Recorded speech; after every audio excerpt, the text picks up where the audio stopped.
Baik, Assalamualaikum warahmatullahi wabarakatuh. Ya, penelitian yaitu yang eksperimental. Ya, jadi ini adalah desain yang sering digunakan di kefarmasian ya, dan ini adalah desain yang baik karena ada pengaturan variabel-variabel, kemudian ada pengendalian kondisi eksperimental. Nah, dilakukan secara ketat, seksama, dan dengan tertib. Ya, metode yang digunakan juga harus adalah metode yang sudah mengalami validasi. Ya, penelitian eksperimental ini mempelajari fenomena untuk menjelaskan ya atau menemukan atau membuktikan korelasi sebab akibat dengan memberikan sebuah perlakuan dan dipelajari efek perlakuannya. Ya, jadi secara klasik subjek itu dibagi menjadi kelompok perlakuan dan kelompok kontrol. Bisa ada kelompok kontrol negatif maupun kontrol positif. Ya, kontrol negatif itu untuk menilai nantinya ya apakah ada efek, ya apakah ada pengaruh gitu. Jadi nanti akan dibandingkan dengan kontrol negatif. Jadi perlakuan yang diberikan terhadap topik penelitian tersebut apakah memang ada pengaruh atau tidak. Itu fungsi kontrol negatif. Nah, sedangkan kontrol positif itu adalah untuk nantinya menganalisis seberapa besar gitu ya, seberapa besar sih efek yang diberikan oleh perlakuan kita. Apakah setara dengan kontrol positif gitu ya, atau tidak setara dengan kontrol positif, atau malah lebih baik dari kontrol positif, misalnya begitu ya. Jadi itu ya biasanya yang komplit itu ada kelompok seperti ini. Kemudian 3 ciri esensial dari penelitian eksperimental itu adalah adanya perlakuan atau manipulasi. Ya, ini bukan berarti secara negatif ya. Ini konotasi positif, yaitu memberi perlakuan ya terhadap variabel eksperimentalnya. Kemudian perubahan pada variabel lain itu dimonitor. Ya. Kemudian variabel non eksperimental yang tidak dikehendaki itu harus dikendalikan ya. Jadi misalnya hewan coba itu tempat lingkungan hidupnya itu akan berpengaruh juga terhadap tingkat stres dari hewan tersebut kan begitu. Nah, sehingga agar semua kondisi hewan itu baik gitu ya, dan hasilnya nanti tidak terlalu bervariasi. Nah, dikondisikan sebuah lingkungan hidup dari hewan tersebut ya harus dikondisikan ya yang standar seperti itu ya. Kemudian variabel yang diteliti dibandingkan variabel kontrol bisa dengan ANOVA ya, dengan meminimalisasi variance error, bisa meminimalisasi variance error variabel non eksperimental dan memaksimalisasi variance variabel yang diteliti. Nah, 3 prinsip dasar rancangan penelitian eksperimental itu adalah replikasi. Ya, jadi ada replikasi, pengulangan, percobaan. Ya, jadi nggak mungkin hanya satu itu untuk bisa menarik kesimpulan, tetapi harus ya kalau dengan subjek hidup biasanya minimal 5 ya. Minimal ya, sehingga kalau teman-teman besok penelitian ya sebaiknya kalau mau menggunakan hewan coba jangan pas 5 gitu ya, di tikus begitu, sehingga nanti pada perjalanan jika ada data yang tidak sesuai begitu kita masih punya spelling data gitu ya. Begitu juga mungkin penelitian eksperimen yang lain begitu ya, itu bisa sampelnya dilebihkan, jadi jangan mepet dengan syarat minimalnya ya. Kemudian ada randomisasi sampel, perlakuan, validitas eksternal ya, random ya, baik itu sampel itu juga diambil secara sampel random gitu ya. Kemudian memberikan perlakuannya terhadap objek yang diteliti begitu, itu juga secara random ya, acak. Kemudian ada kontrol internal Ya, sehingga validitas RPE ini ya bisa terjamin dengan adanya validitas eksternal dan validitas internal, di mana validitas eksternal ini artinya hasil penelitian dapat digeneralisasikan terhadap populasi. Ya, kemudian validitas internal itu berarti hasil penelitian itu benar-benar karena variabel yang diteliti begitu ya. Jadi karena ada validitas yang dijaga, kemudian kondisi percobaan yang ada pengendalian terhadap faktor-faktor luar, ya maka validitas eksternal dan internal ini bisa terwujud ya. Validitas eksternal sekali lagi adalah hasil penelitian itu bisa digeneralisasikan terhadap populasi ya, bisa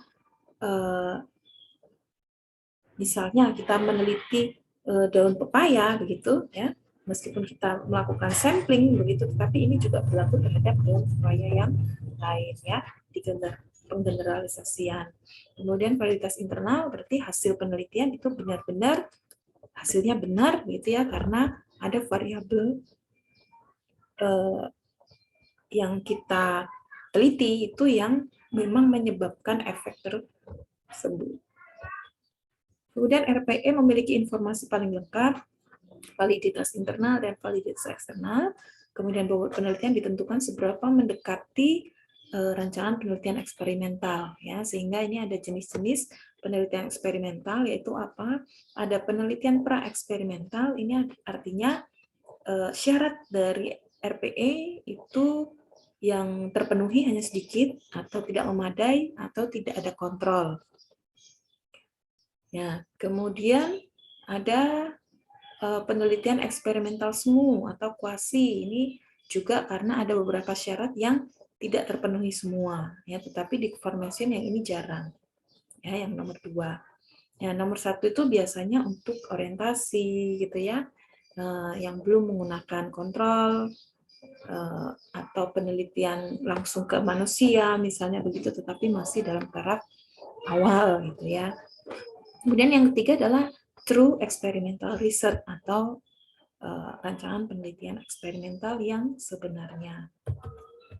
Nah, jadi ini yang pra-eksperimental artinya rancangan perlakuan tunggal, ya, di one shot case study.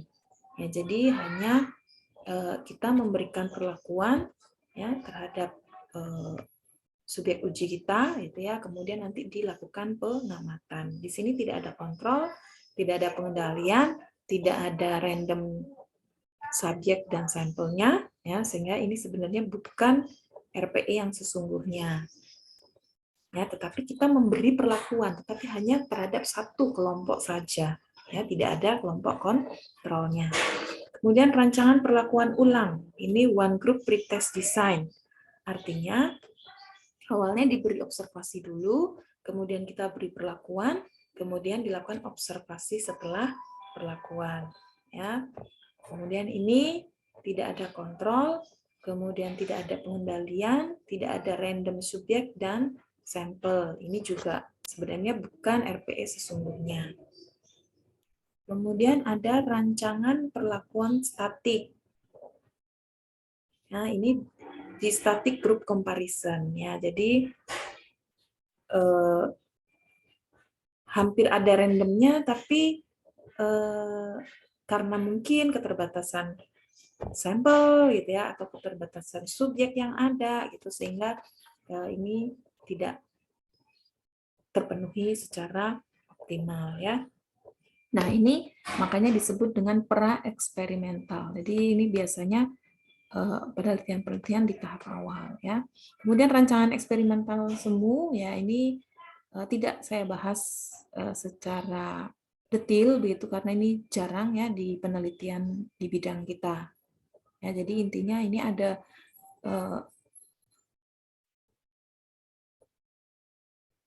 sesuatu yang tidak bisa kita penuhi untuk ke penelitian eksperimental ya. Nah, ini yang RPE sebenarnya, jadi ada istilah rancangan eksperimental sederhana, post-test only control group design. Ya, jadi prinsipnya adalah perlakuan, ya, kemudian diobservasi, ya, diamati, kemudian kontrol negatif, kemudian dilakukan observasi, ya, perlakuan yang pengamatan yang sama gitu ya dengan kelompok kontrol. Nah, ini ada randomnya, kemudian pengendalian percobaannya itu sangat ketat dan ada replikasi. Nah, ini adalah penelitian yang sederhana, cukup dan mudah dikerjakan, dan ini banyak dilakukan ya di penelitian kita ya. Misalnya meneliti efek analgetik seperti itu ya, efek analgetik dengan hot plate misalnya ya, artinya hewan uji ya ada yang masuk ke kontrol ke kelompok perlakuan ya, meskipun nanti dosisnya 3 gitu ya, tapi kan tiga-tiganya ya intinya adalah kelompok perlakuan kan begitu.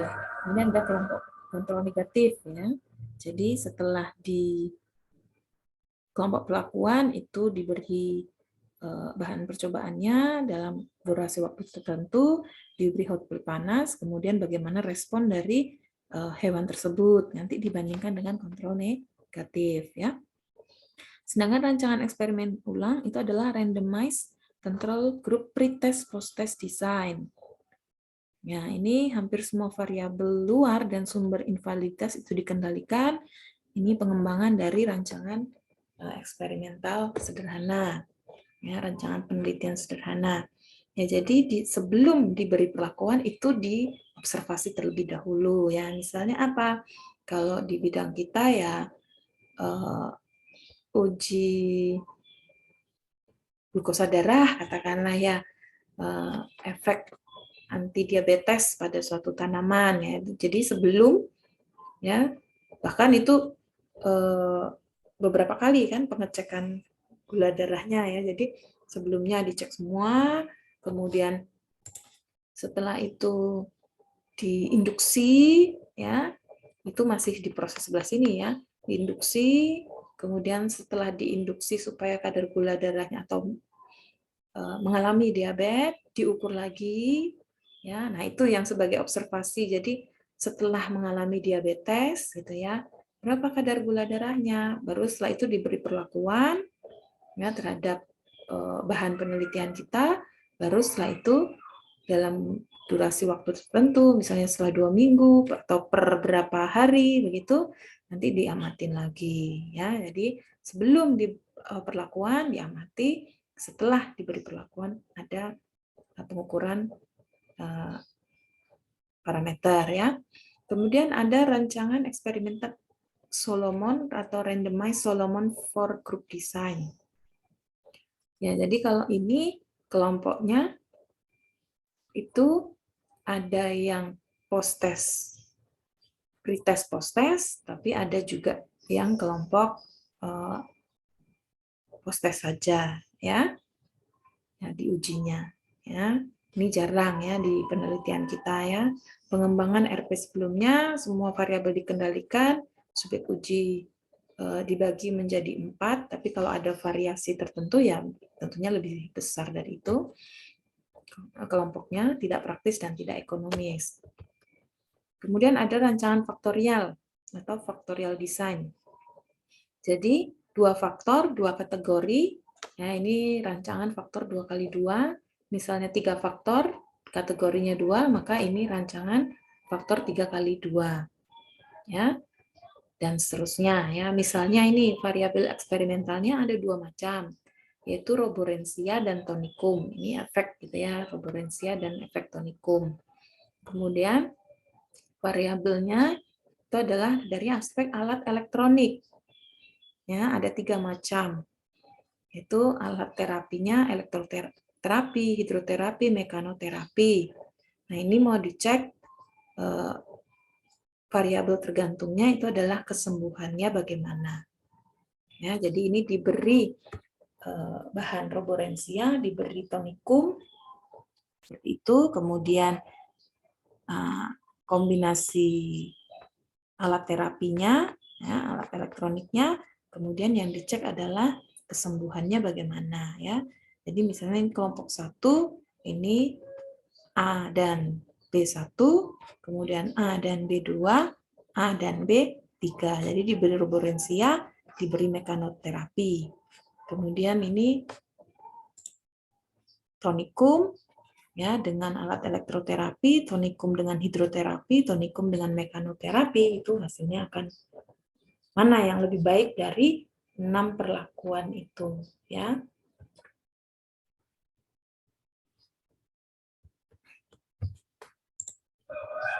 Nah, untuk selanjutnya adalah tentang studi literatur ya. Studi literatur ini sempat marak ya penelitian ini di era awal-awal COVID kemarin ya, tetapi sekarang memang sudah berkurang ya, sudah tidak atau jarang penelitian model studi literatur. Tapi teman-teman perlu tahu ya teknik studi literatur ini ya dalam rangka karya ilmiah ya.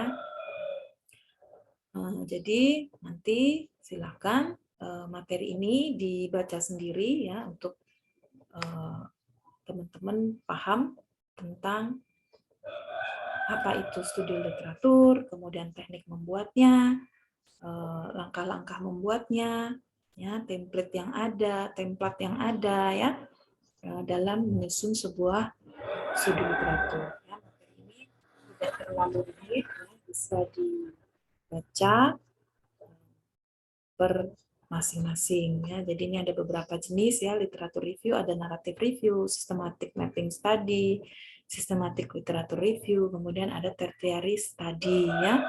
Semakin ke bawah itu tingkatannya semakin tinggi ya. Nah, jadi kalau kemarin ya rata-rata ada yang narrative review, ada yang systematic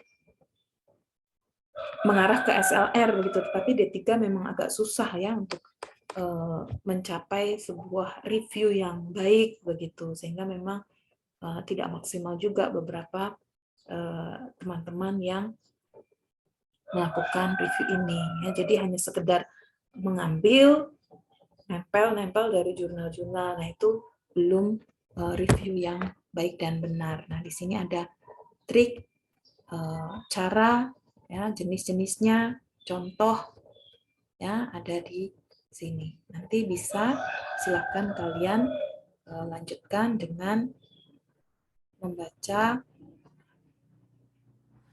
Ini ada desainnya ya, contohnya ya, ini ada desain strategi melakukan review begitu. Nah, ini ada namanya istilahnya kriteria inklusi, kriteria eksklusi. Ya, kriteria inklusi itu kriteria yang diambil atau digunakan di penelitian. Eksklusi itu adalah kriteria-kriteria untuk memilah ya, jadi memilah artikel-artikel yang akan dipakai di mana di review kita begitu ya. Dan yang namanya eksklusi ya berarti setelah dipilah mana yang sesuai mana yang tidak. Nah, kriteria tidak sesuai itu apa? Nah, itulah ya. Jadi itu yang menyebabkan beberapa artikel akhirnya nanti akan dikeluarkan ya. Kemudian setelah itu informasi apa yang akan dikompilasi begitu ya, disajikan dalam sebuah tabel meringkas begitu. Nah, ini contohnya ya. Nah, jadi ini misalnya awalnya tahapannya identifikasi dulu artikel melalui beberapa database nih ya. Misalnya ini pakai database Garuda, Neliti, kemudian nanti mungkin database yang lain ya, yang CBI atau Google Scholar itu juga nggak apa-apa ya. Kemudian nanti jumlah artikel yang didapat berapa gitu ya. Nah, misalnya dari artikel Garuda dengan kata kunci yang kita harapkan gitu ya, oh ini nemu 32 misalnya, yang ini 12. Nanti Google Scholar berapa. Kemudian setelah itu artikel yang duplikasi atau yang sama atau yang tidak relevan itu dihapus, yang nggak bisa dipakai. Nah, ini contohnya tersisa 22 artikel. Nah, kemudian artikelnya disaring ya. Ada 22, kemudian ada artikel dibaca lagi dalamnya gitu ya. Oh, ternyata ada yang tidak sesuai dengan inklusi kita, yaitu berarti di eksklusi, tidak jadi dipakai. Kemudian setelah itu artikel teks lengkap dinilai kelayakannya, nah ini ada 18 ya, karena ini tadi 22 kemudian dikeluarin 4 jadi 18. Kemudian artikel teks lengkap yang tetap dieksklusi karena alasan tertentu, mungkin penjelasan di ininya tidak sesuai dengan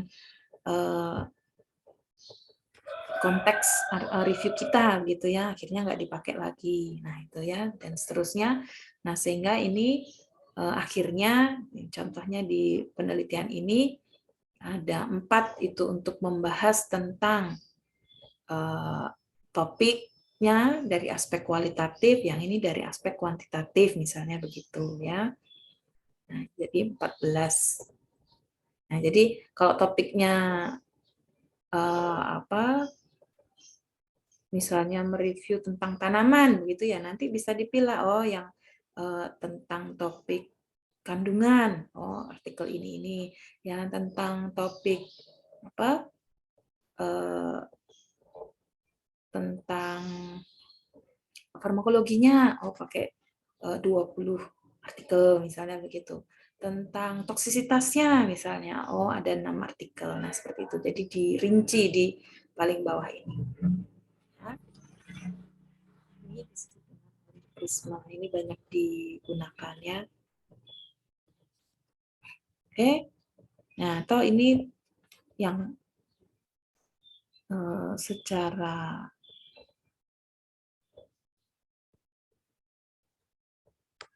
template ya, ini secara template ya. Oke, ini trik-triknya ya, nanti silakan dibaca. Nah, ini contoh untuk mencari literatur ya, misalnya pakai Science Direct, Medline, Google Search, misalnya ProQuest ya. Kemudian berapa artikelnya, kemudian yang dia pakai akhirnya berapa. Ini totalnya berapa ya. Ya. Nah, ini contoh mengekstraksi data istilahnya ya. Jadi dari beberapa artikel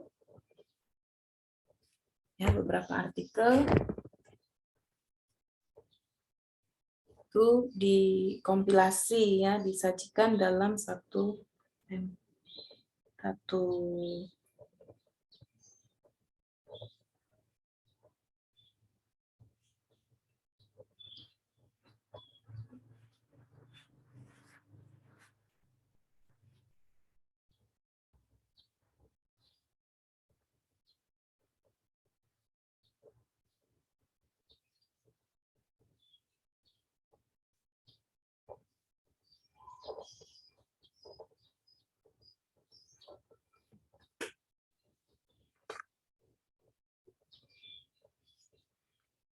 tabel ya, disajikan dalam satu tabel.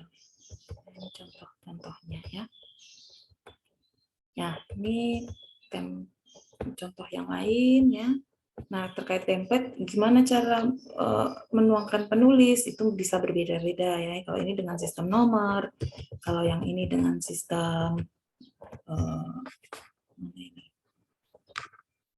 kalau ini judulnya juga ya sama penulis ya. Ini tergantung tata tulis saja ya, tergantung pedoman penulisan dari masing-masing instansi ya. Oke, itu gambaran tentang tahapan atau literatur review ya. Jadi menyusun pertanyaan penelitian, mencari contoh literatur review yang dekat dengan topik, mencari artikel yang relevan, melakukan pengelolaan proses pencarian, melakukan telaah atas artikel ilmiah yang dikumpulkan, ekstraksi data dan sintesis bukti penelitian yang terkumpul, menyusun jawaban atas pertanyaan penelitian, dan menyusun laporan hasilnya. Oke, kemudian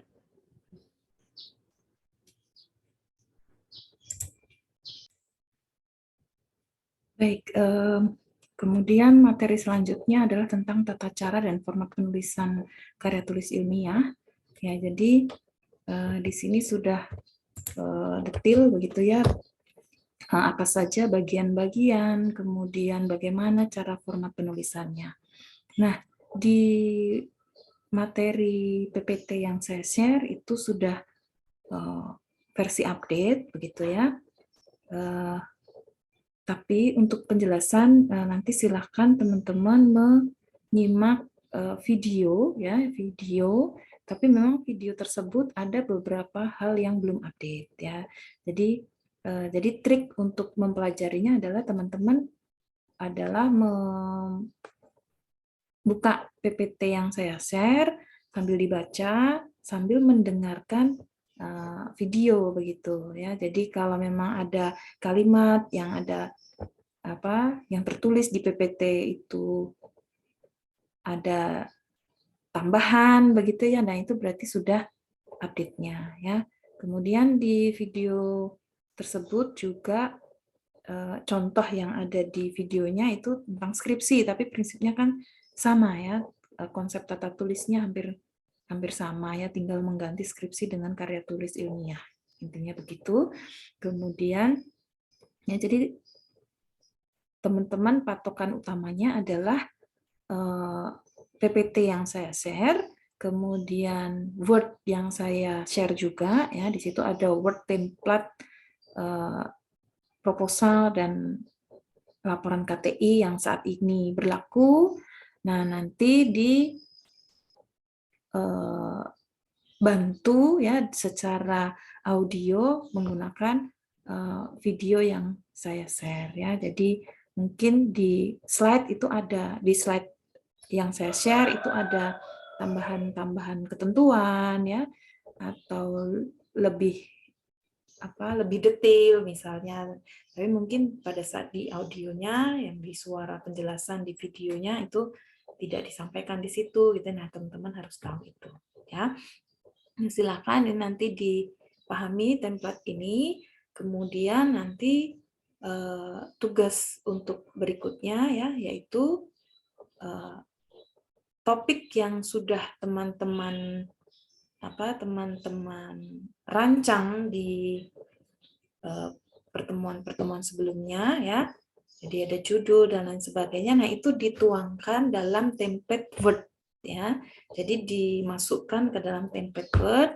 Silakan nanti dilengkapi untuk membuat pendahuluan, kemudian landasan teori ya. Landasan teori, jadi pendahuluan, latar belakang, rumusan masalah, tujuan penggunaan, silakan dilengkapi ya menggunakan hasil diskusi kelompok. Kemudian untuk tinjauan pustaka ya, untuk tinjauan pustakanya tidak usah semua, tapi yang landasan teori saja nanti yang ditambahkan ya. Kemudian tambahkan kerangka konsep dan hipotesis. Kemarin kan hipotesis kalian sudah membuat ya, jadi bisa di copy pastekan ke sini. Ya. Kemudian silahkan juga membuat variabel, identifikasi variabel ya. Identifikasi variabel, kemudian apa itu variabel, nah itu nanti bisa dibaca di slide PPT ini. Ya, itu yang harus teman-teman kerjakan. Jadi melengkapi atau menuangkan tugas yang minggu lalu ke template ya, ke template Word ini ya, ke template Word ini, dan menambahkan beberapa bagian yaitu latar belakang, rumusan masalah, landasan teori ya, tujuan boleh, kegunaan juga iya, landasan teori langsung loncat ke landasan teori saja ya, tidak usah ke tinjauan pustaka yang per topiknya, nggak usah, langsung landasan teori, kerangka konsep dan hipotesis. Gitu untuk kegiatan hari ini dan variabel ya. Oke, langsung nanti meloncatnya langsung yang diedit itu di bagian variabel ya. Nah, detail tentang tata tulis ya. Nah, silakan sambil dibaca di PPT ya. Ini kan bagian-bagian dari bagian awal ya. Kemudian ini membuat abstrak. Nah, ini ya, pelajari ini apa sih yang paling sering terjadi ya di bab 1, di bab 2, di bab 3. Ini contoh kerangka konsep ya. Kemudian ini apa yang sering terjadi di bab 2, nanti dibaca. Nah, ini bab 3, isinya apa saja, tentang variabel ada di sini. Ya, teori tentang variabel. Kemudian kesalahan di bab 3 ada apa saja? Ya, bab 4. Nah, ini kalau sudah pelaporan, ya minimal sampai slide bab 3 ya yang dibaca. Ya, yang dibaca. Oke, kemudian format daftar pustaka ya dibaca di template, dilihat di template yang Word itu, nah diikuti itu ya. Jadi meskipun di template seperti itu, besok pas saat kalian KTI ternyata berubah ya, nanti kan tinggal menyesuaikan. Yang penting kalian sudah belajar untuk mengikuti sebuah pedoman gitu ya. Jadi nanti pedomannya ganti ya tinggal menyesuaikan dengan pedoman saja gitu. Skill itu yang dilatih di pertemuan ini. Oke. Demikian, silahkan dibaca dengan sebaik-baiknya materi-materi yang saya share, disimak video yang bisa membantu. Ya, demikian, terima kasih.